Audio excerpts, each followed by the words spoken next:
जय भोलेनाथ। आप सभी का हमारे चैनल कान्हा जी भक्ति कथा में हार्दिक स्वागत है। आज हम सुनेंगे 16 सोमवार व्रत की पावन कथा।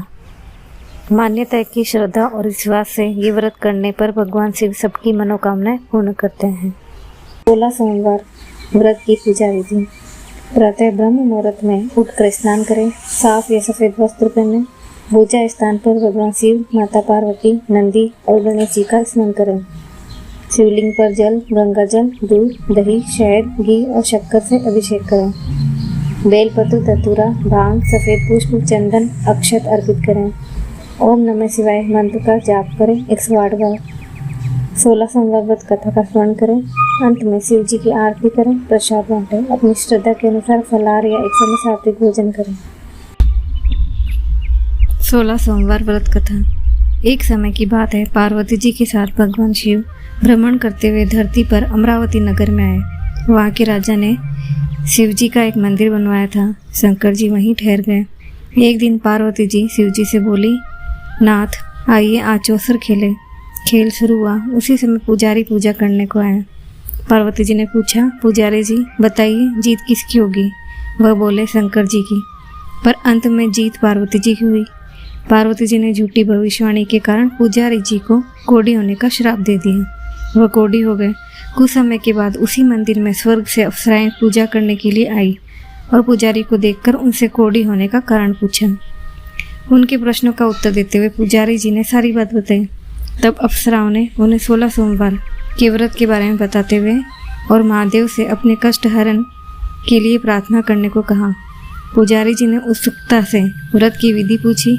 अप्सरा बोली, बिना अन्न व जल ग्रहण किए सोमवार का व्रत करें और शाम की पूजा करने के बाद आधा सेर गेहूं के आटे का चूरमा तथा मिट्टी की 3 मूर्ति बनाएं और चंदन, चावल, घी, गुड़, दीप, बेलपत्र आदि से भोले बाबा की उपासना करें। बाद में चूरमा भगवान शंकर को चढ़ाएं। फिर इस प्रसाद को 3 हिस्सों में बांटकर एक हिस्सा लोगों में बांटें, दूसरा गाय को खिलाएं, तीसरा हिस्सा स्वयं खाकर पानी पिएं। इस विधि से 16 सोमवार का व्रत करें। 17वें सोमवार को 5 सेर के गेहूं की आटे की बाटी का चूरमा बनाकर भोग लगाकर बांट दें। फिर परिवार के साथ प्रसाद ग्रहण करें। ऐसा करने से शिव जी तुम्हारे मनोरथ पूर्ण करेंगे। ये कहकर अप्सरा स्वर्ग को चली गई। पुजारी जी यथाविधि व्रत कर पूजन करने लगे और रोग मुक्त हुए। कुछ दिन बाद शिव पार्वती दोबारा उस मंदिर में आए। पुजारी जी को कुशल पूर्वक देख पार्वती ने उनसे रोग मुक्त होने का कारण पूछा। तब पुजारी ने उनसे 16 सोमवार की महिमा का वर्णन किया, जिसके बाद माता पार्वती ने भी इस व्रत को किया। फलस्वरूप रूठे हुए कार्तिकेय जी की माँ के आज्ञाकारी हुए। इस प्रकार कार्तिकेय जी ने भी माँ गौरी से पूछा कि क्या कारण है कि मेरा मन आपके चरणों में लगा है, जिस पर उन्होंने अपने व्रत के बारे में बतलाया। तब गौरी पुत्र ने भी व्रत किया। इसके फलस्वरूप उन्हें अपना बिछड़ा हुआ मित्र मिला। मित्र ने भी अचानक मिलने का कारण पूछा और फिर व्रत की विधि जानकर उसने भी वही इच्छा की 16 सोमवार व्रत किया। व्रत के फलस्वरूप वह विदेश गया। वहाँ राजा की कन्या का स्वयंवर था। उस राजा का प्रण था कि हथनी जिसको माला पहनाएगी उसी के साथ पुत्री का विवाह होगा। वो ब्राह्मण भी स्वयंवर देखकर इच्छा से एक और इच्छा जाग उठी। हथनी ने माला उस ब्राह्मण को कुमार को ही पहना दी। धूमधाम से हुआ। तत्पश्चात दोनों सुख से रहने लगे। एक दिन राजकन्या ने पूछा, हे नाथ आपने कौन सा पुण्य किया जिससे राजकुमारी को छोड़ हथनी ने आपका वरण किया? ब्राह्मण ने 16 सोमवार का व्रत विधिवत बताया। राजा कन्या ने पुत्र प्राप्ति के लिए व्रत किया और सर्वगुण संपन्न पुत्र प्राप्त किया। बड़े होने पर पुत्र ने पूछा, माताजी किस पुण्य से आपकी मेरी प्राप्ति हुई? राजकन्या ने अपने पुत्र को भी शिव जी के इस व्रत के बारे में बतलाया। तब उसके पुत्र ने राज्य की कामना से 16 सोमवार व्रत किया। तभी राजा के दूतों ने आकर उसे राजकन्या के लिए वरण किया। उसके साथ में विवाह संपन्न हुआ। राजा के दिवंगत होने पर ब्राह्मण कुमार को गद्दी मिली। फिर वह इस व्रत को करता रहा। एक दिन उस राजा ने अपनी पत्नी से पूजन सामग्री शिवालय में ले चलने को कहा, परंतु उसने दासियों द्वारा भिजवा दी।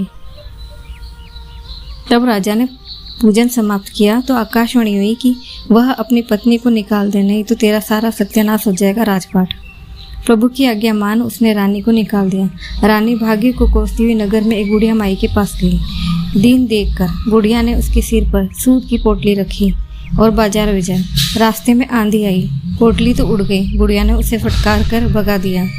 वहाँ से वो रानी तेली के यहाँ पहुँची तो सब बर्तन चटक गए, उसने भी निकाल दिया। पानी पीने नदी पर पहुँची तो नदी सूख गई। सरोवर पहुँची तो हाथ का स्पर्श होते ही जल में कीड़े पड़ गए। उसने उसी जल को पिया। आराम करने के लिए जिस पेड़ के नीचे जाती वह सूख जाता।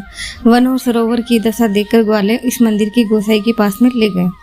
सारी गाथा जान वो समझ गए कि कुलीन अबला आपत्ति की मारी है। तब वह धैर्य बांधते हुए बोली, बोल बेटी, तू मेरे यहाँ रहे, किस बात की चिंता है, मत कर। रानी आश्रम में रहने लगी, परंतु जिस वस्तु पर भी हाथ लगाती उसमें कीड़े पड़ जाते। वो दुखी हो गई। गोसाई जी ने पूछा, बेटी किस देव के अपराध से तेरी ये दशा हुई है? रानी ने बताया, मैंने पति का आज्ञा का उल्लंघन किया और महादेव जी के पूजन में भी नहीं गई। तब गोसाई जी ने शिव जी से प्रार्थना की और बोली, बेटी तुम 16 सोमवार का व्रत करो। रानी ने विधिवत 16 सोमवार का व्रत पूर्ण किया, जिसके प्रभाव से राजा को रानी की याद आई और दूतों को उसकी खोज करने के लिए भेजा। आश्रम में रानी को देखकर दूतों ने रानी का पता लगाया और राजा ने जाकर गोसाई जी से कहा, महाराज ये मेरी पत्नी है। शिव जी मेरे से रुष्ट हो गए थे और मैंने इसका परित्याग कर दिया। अब भगवान शंकर की कृपा से मैं इसे लेने आया, आप इसे जानने की आज्ञा दो। गोसाई जी की आज्ञा से राजा रानी नगर में आए। प्रजा उनके स्वागत में पूरे नगर को सजाया, बाजा बजने लगे, मंगल गीत गाए। इसी के साथ राजा शिव जी की कृपा से हर वर्ष 16 सोमवार का व्रत कर रानी के साथ आनंद से रहने लगे। अंत में शिव लोक को प्राप्त हुआ। 16 सोमवार व्रत कथा। 16 सोमवार व्रत कोई भी कर सकता है, लेकिन कुंवारी कन्याएं विशेष रूप से इस व्रत को विधि विधान से करे तो मनचाहा वर पाने का आशीर्वाद पाती है। सोमवार का व्रत सावन, चैत्र, वैशाख, कार्तिक और माघ के महीने में शुक्ल पक्ष से पहले सोमवार से शुरू किया जा सकता है। कहते हैं इस व्रत को 16 सोमवार तक श्रद्धा पूर्वक करने से भी सभी मनोकामनाएं पूरी होती है। 16 सोमवार की दूसरी कथा। एक समय की बात है, एक नगर में एक धनी व्यापारी रहता था। उसके पास धन दौलत की कोई कमी नहीं थी, लेकिन उसकी कोई संतान नहीं थी। वह और उसकी पत्नी प्रतिदिन भगवान शिव की पूजा करते और संतान प्राप्ति की प्रार्थना करते। एक दिन उनकी भक्ति से प्रसन्न होकर भगवान शिव प्रकट हुए। माता पार्वती ने भगवान शिव से कहा, प्रभु इन भक्तों की इच्छा पूरी कीजिए। तब भगवान शिव ने कहा, यदि ये श्रद्धा और नियम से 16 सोमवार का व्रत करेंगे तो इन्हें योग्य संतान सुख अवश्य मिलेगा। व्यापारी और उसकी पत्नी ने पूरे विश्वास के साथ में 16 सोमवार का व्रत आरंभ किया। वे प्रत्येक सोमवार को शिवलिंग का जलाभिषेक करते, बेलपत्र अर्पित करते, ओम नमः शिवाय का जाप करते और व्रत कथा सुनते। कुछ समय बाद भगवान शिव की कृपा से उनके घर में एक सुंदर और तेजस्वी पुत्र का जन्म हुआ। पुत्र बड़ा होकर बुद्धिमान, धर्मपरायण और माता पिता के आज्ञाकारी बना। एक बार वह युवक व्यापार के लिए दूसरे नगर में गया। रास्ते में अनेक कठिनाई आई, लेकिन उसने भगवान शिव का स्मरण नहीं छोड़ा। भोलेनाथ की कृपा से वह हर संकट से सुरक्षित निकल गया और सम्मान तथा धन के साथ घर लौट आया। व्यापारी ने जीवन भर 16 सोमवार का व्रत जारी रखा। उसके घर में सुख शांति समृद्धि बनी रहे। नगर के लोगों ने ये चमत्कार देखा और वो श्रद्धा से भगवान शिव की उपासना करने लगे। कथा का संदेश है, जो भक्त सच्चे मन, श्रद्धा, नियम के साथ में 16 सोमवार व्रत करता है, भगवान शिव उसके जीवन की बाधाओं को दूर करते हैं, परिवार में सुख समृद्धि देते हैं, उचित समय पर मनोकामना पूर्ण करते हैं। हर हर महादेव, ओम नमः शिवाय। 16 सोमवार व्रत की पूजा विधि। प्रातः ब्रह्म मुहूर्त में उठकर स्नान करें, साफ या सफेद वस्त्र पहने, पूजा स्थान पर भगवान शिव, माता पार्वती, नंदी और गणेश जी का स्मरण करें। शिवलिंग पर जल, गंगा जल, दूध, दही, शहद, घी और शक्कर से अभिषेक करें। बेलपत्र, धतूरा, भांग, सफेद पुष्प, चंदन, अक्षत अर्पित करें। ओम नमः शिवाय मंत्र का जाप करें 108 बार। 16 सोमवार व्रत कथा का स्मरण करें। अंत में शिव जी की आरती करें, प्रसाद बांटें। अपनी श्रद्धा के अनुसार फलाहार या एक समय सात्विक भोजन करें। 16 सोमवार व्रत का सार है, सच्ची श्रद्धा सबसे बड़ा पूजन है। भगवान शिव अपने भक्तों की पुकार अवश्य सुनते हैं। व्रत के साथ अच्छे कर्म और सत्य का पालन भी आवश्यक है। विश्वास और धैर्य रखने वाले भक्त पर भोलेनाथ की कृपा बनी रहती है। तो बोलिए ओम नमः शिवाय, ओम नमः शिवाय, हर हर महादेव, शंभु शिवाय। बोले बाबा दया करो, भक्तों के संकट दूर करो। ओम नमः शिवाय, ओम नमः शिवाय। यदि आपको 16 सोमवार व्रत कथा पसंद आई हो तो वीडियो को लाइक, शेयर, सब्सक्राइब करें। कमेंट में लिखें ओम नमः शिवाय। भगवान शिव की कृपा आप और आपके परिवार पर सदैव बनी रहे। हर हर महादेव। 16 सोमवार व्रत कथा। 16 सोमवार व्रत कोई भी कर सकता है, लेकिन कुंवारी कन्याएं विशेष रूप से इस व्रत को विधि विधान से करे तो मनचाहा वर पाने का आशीर्वाद पाती है। सोमवार का व्रत सावन, चैत्र, वैशाख, कार्तिक और माघ के महीने में शुक्ल पक्ष से पहले सोमवार से शुरू किया जा सकता है। कहते हैं इस व्रत को 16 सोमवार तक श्रद्धापूर्वक करने से भी सभी मनोकामनाएं पूरी। सोमवार व्रत कथा। जय श्री कृष्णा, राधे राधे। सोमवार व्रत का पालन करने से भगवान शिव और माता पार्वती की असीम कृपा बनी रहती है, जिससे जीवन के सभी कष्ट दूर होते हैं और मनोकामना पूर्ण होती है। सोमवार व्रत कथा है एक साहूकार की। संतान की चाह और शिव का वरदान से शुरू होती है। प्राचीन समय में एक नगर में एक अत्यंत धनी और साहूकार रहता था। उसके घर में धन धान्य ऐश्वर्य की कोई कमी नहीं थी, लेकिन संतान न होने के कारण वह और उसकी पत्नी हमेशा गहरे दुख में डूबे रहते थे। पुत्र की प्राप्ति की तीव्र इच्छा के कारण साहूकार प्रत्येक सोमवार को नियम पूर्वक व्रत रखता और पूरी श्रद्धा के साथ में शिव मंदिर जाकर भगवान शिव और माता पार्वती की पूजा अर्चना करता। वह संध्या के समय शिव जी के सामने दीपक भी जलाया करता। उसकी अटूट भक्ति को देखकर एक दिन माता पार्वती बहुत द्रवित हुई। उन्होंने भगवान शिव से आग्रह किया, हे प्रभु, ये साहूकार आपका परम भक्त है और लंबे समय से आपकी पूजा कर रहा है। कृपया उसकी पुकार सुनिए और उसकी मनोकामना पूर्ण कीजिए। भगवान शिव ने मुस्कुराते हुए कहा, हे पार्वती, इस संसार में हर प्राणी को उसके कर्मों का फल मिलता है। इस साहूकार के भाग्य में संतान का सुख नहीं है, परंतु माता पार्वती के बार बार निवेदन करने पर भोलेनाथ ने साहूकार को पुत्र की प्राप्ति का वरदान दिया। साथ ही उन्होंने ये भी बताया इस बालक की आयु केवल 12 वर्ष की होगी। साहूकार मंदिर के कोने में बैठकर भगवान और शिव माता पार्वती की बातचीत सुन रहा था। उसे वरदान मिलने की न तो कोई खुशी हुई, न पुत्र की अल्पायु को जानकर कोई दुख हुआ। उसने सब कुछ ईश्वर के ऊपर छोड़ दिया और पहले की तरह सोमवार का व्रत और पूजन जारी रखा। आगे है पुत्र का जन्म और काशी यात्रा।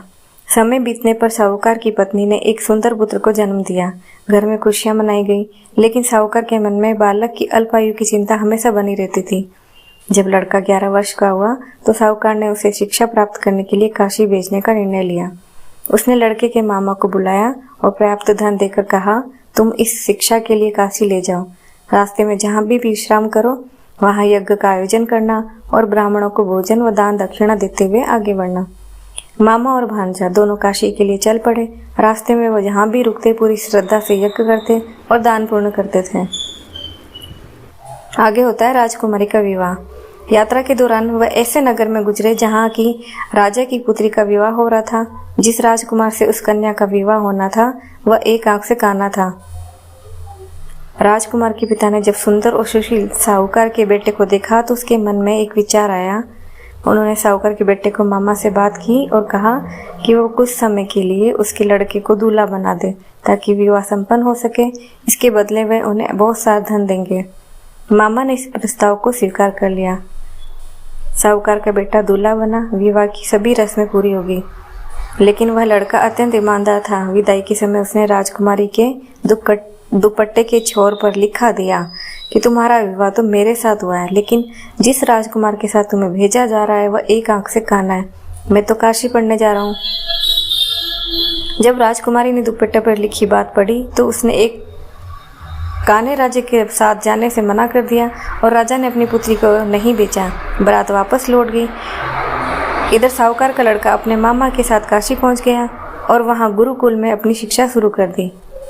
आगे होता है काल का आगमन और जीवन दान। देखते ही देखते वह दिन भी आ गया जब लड़के की आयु 12 वर्ष की होने लगी। उसी दिन मामा ने घर में एक भव्य यज्ञ का आयोजन किया। लड़का अंदर सो रहा था, तभी अचानक उसके प्राण पखेरु उड़ गए। जब मामा ने मृत भांजे को देखा तो विलाप करने लगा। उसी समय भगवान शिव और माता पार्वती आकाश मार्ग से गुजर रहे थे। रोने की आवाज सुनकर माता पार्वती ने शिव जी से कहा, हे नाथ, कोई मनुष्य अत्यंत कष्ट में रो रहा है, कृपया उसके दुख का निवारण करें। जब वे दोनों समीप पहुंचे तो देखा कि वह साहूकार का ही पुत्र है। माता पार्वती का हृदय करुणा से भर उठा। उन्होंने शिव जी से प्रार्थना की, हे महादेव, इस बालक के माता पिता ने आपकी बरसों का निष्काम भक्ति की है। यदि यह बालक जीवित नहीं हुआ तो उसके वियोग में उसके माता पिता भी तड़प तड़प कर अपने प्राण त्याग देंगे। कृपया इस आयु प्रदान करें। माता पार्वती के बार बार आग्रह करने पर करुणा सागर भगवान शिव ने बालक को पुनः जीवित होने का वरदान दिया। शिव जी की कृपा से वो लड़का ओम नमः शिवाय कहते हुए उठ गया। मामा भांजे ने भगवान शिव का आभार व्यक्त किया, अपनी शिक्षा पूरा कर वापस अपने नगर की ओर चल पड़े। अब इस कहानी का होता सुखद अंत। लौटते समय वो उसी नगर में रुके जहाँ लड़के का विवाह हुआ था। राजा ने लड़के को तुरंत पहचान लिया। राजा ने बहुत ही धूमधाम से अपनी पुत्री का विदा किया, उन्हें अपार धन दौलत देकर विदा किया। इधर साहूकार उसकी पत्नी भूख प्यास के कारण छत पर बैठे हुए थे। उन्होंने प्रतिज्ञा कर रखी थी कि यदि उनका बेटा सकुशल वापस नहीं लौटा तो वो छत से कूदकर अपने प्राण देंगे। तभी मामा भांजे और बहू का आगमन का समाचार मिला। साहूकार ने अपने बेटे को और पुत्रवधू को देखा तो खुशी का ठिकाना न रहा।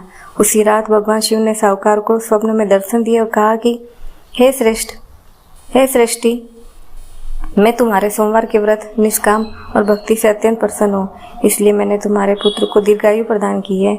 जो भी मनुष्य इसी सोमवार का व्रत का पढ़ता, सुनता, सुनाता है, जीवन के सभी कष्ट दूर हो जाते हैं, मनोकामना पूर्ण होती है।